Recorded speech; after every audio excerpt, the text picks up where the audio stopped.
पवित्र कार्तिक पूर्णिमा उपलक्षे आपण मानकु बहुत बहुत शुभेच्छा शुभकामना जनाऊँ। आपण मानकर दिनटी आज बहुत भल हो। आउ चलते आज ब्लॉग स्टार्ट करवा। तो मंदिर मु ठाकुरंकर आलती देखिकी आसाइला परे पिला माने रेडी होते आबे आसीगलु नदी को डंगा भसाइवाई। तो डंगा माने सांग माने बहुत दिन पर मुझे डंगा भसाऊँगी दीर्घ 12 वर्ष पर बोधे।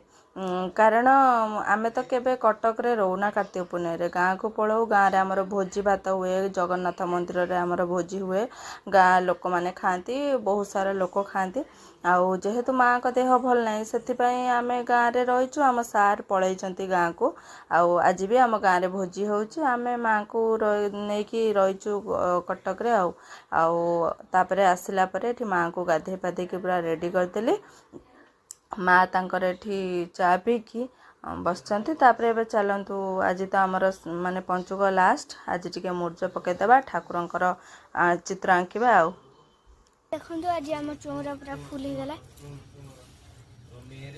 ठाकुर मु बनैछि, पद्म फूल मु बनैछि, तुलसी गछ मु बनैछि, आउ चढ़े केवल मो पुओ बनैछि। से फूल गुड़ा भी आम बनैछु।